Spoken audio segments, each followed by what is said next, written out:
Chocolate moist cake இன்றைக்கி 3 விதமாக செஞ்சு காட்டியிருக்கேன். ஓவனில், ஏர் ஃப்ரையரில், கேஸ் ஸ்டவ் மேலே.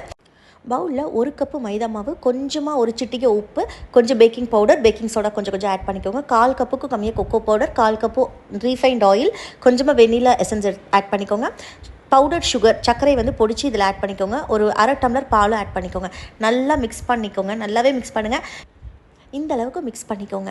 இது கூட நீங்கள் சாக்லேட்ஸ் நீங்கள் ஆட் பண்ணலாம். என்ன சாக்லேட், நான் டைரி மில்க் எடுத்திருக்கேன். அப்புறம் ஹோம்மேட் சாக்லேட்ஸ் எது வேணாலும் நீங்கள் மிக்ஸ் பண்ணிக்கலாம். ஸோ இந்த மாதிரி கப் மோல்டில் எடுத்துக்கோங்க. இந்த நீங்கள் மிக்ஸ் பண்ணி வச்சுருக்க பேட்டர் ஆட் பண்ணி உள்ளார ஃபுல்லாக சாக்லேட்டை டிப் பண்ணிட்டீங்கன்னா ரொம்ப ரொம்ப நல்லாயிருக்கும் பேக் ஆகிட்டு வரும்போது. இல்லைன்னா நீங்கள் இந்த மாதிரி ஒரு பாத்திரத்தில் கூட நீங்கள் அப்படியே ஊற்றி வச்சுக்கலாம். இது அப்படியே நீங்கள் நான் ஓவனில் வச்சுருக்கேன் அண்ட் ஏர் ஃப்ரையர்லேயும் வச்சுருக்கலாம். இந்த மாதிரி ஸ்டீமர்லேயும் வைக்கலாம். நீங்கள் இல்லை நீங்கள் இட்லி பானையில் கூட வைக்கலாம். ஸோ 3லேயுமே பேக் பண்ணி எடுத்திங்கன்னா, ஸ்டீமர் மீன்ஸ் நீங்கள் ஒரு 10 நிமிஷம் பேக் பண்ணி எடுத்திங்கன்னா சூப்பரான ஒரு சாக்லேட் மாய்ஸ்ட் கேக் ரெடி.